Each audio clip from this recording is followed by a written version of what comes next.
That day, the forest felt different. Jack sensed it early in the morning, the moment he stepped onto the damp ground beneath the old spruce trees.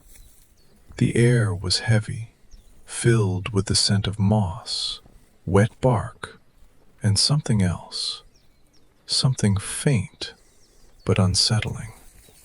Even the birds sounded quieter than usual. Moss, as always, ran ahead. His reddish fur flickered between the trees, his tail cutting through the cool air with confidence. Every now and then, he would stop, sniff the ground, and glance back at Jack, as if making sure he was still there. "Don't rush, old boy," Jack muttered softly, adjusting the basket on his shoulder. But he knew Moss never got lost. Never. They went deeper into the forest, far beyond the familiar paths, into the places where even the wind moved carefully.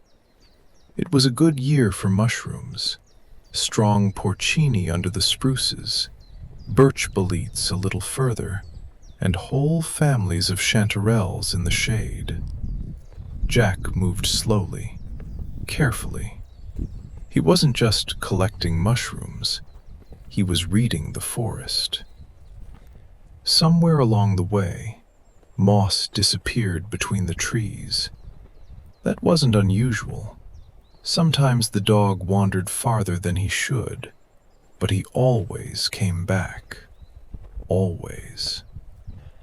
At first, Jack didn't notice how much time had passed. He straightened his back and listened. "Moss!" Silence. He frowned, gave a short whistle, the one Moss always answered. Nothing. Only a branch snapping somewhere far away. "Moss! Come here!" His voice sounded different now. Rougher. Louder. He left the basket under a tree and walked toward the place where he had last seen him. At first, his steps were steady, then faster, then restless. The sun slowly began to sink. The forest changed. Shadows stretched longer, the air grew colder, and every sound felt suspicious. "Moss!" he called again, quieter this time. He circled the same area again and again, searching the ground for tracks, but the leaves were old, disturbed, and the trail was gone. When the sun finally disappeared behind the hills, Jack understood. He wasn't going to find him. Not tonight. That night, Jack didn't sleep. He sat on the old bench outside his house, wrapped in his jacket, though the cold had already crept into his bones. Inside the house, it was too quiet. Without Moss, it felt empty. He didn't light a fire, didn't cook. He just sat there, staring into the darkness. From time to time, it felt like he could hear something. Faint footsteps in the yard. Breathing. A soft whine. He stood up. Went outside.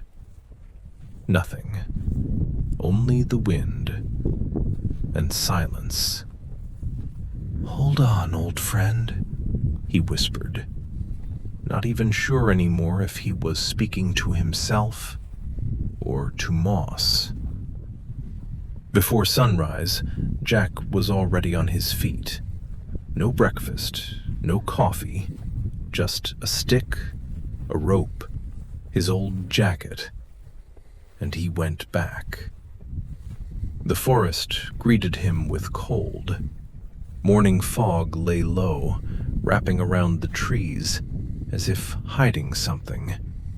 Each step sounded dull against the wet ground. "Moss!" he called. The fog swallowed his voice. He walked farther than the day before, deeper, into places he rarely visited. And then, a sound, faint, barely there. A whine. Jack froze. His heart slammed in his chest. "Moss?"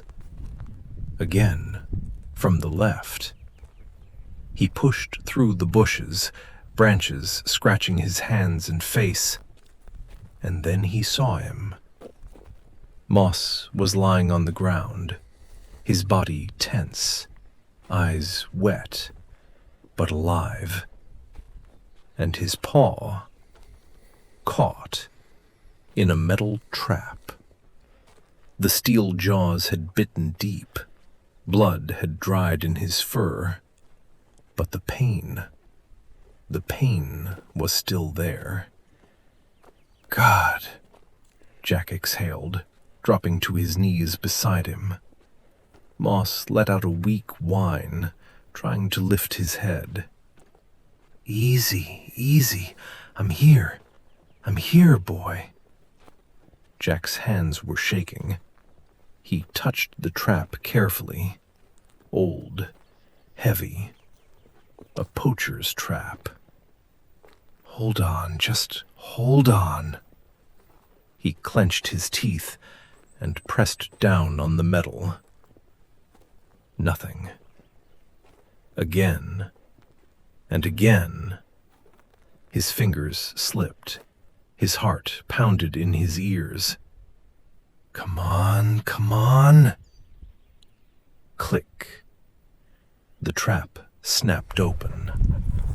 Moss jerked his paw free and froze. Jack quickly slid his jacket under him, lifting him gently into his arms. It's all right. You're with me now." Tears filled his eyes, but he didn't wipe them away. "I found you. Do you hear me? I found you." Moss whimpered softly, but it was different now. There was something else in that sound. Relief. The way back was long. Jack carried him the whole way, sometimes stopping to catch his breath. The paw was badly injured. Every step was hard. But he didn't stop. Not once. When they finally came out of the forest, the sun was already high. Warm light fell over both of them. And for the first time, Jack allowed himself to smile. "You fool," he said quietly, looking at Moss. "My fool." Moss gave a faint movement of his tail. That day, Jack understood something simple. The forest can take a lot, but sometimes it gives back what matters most.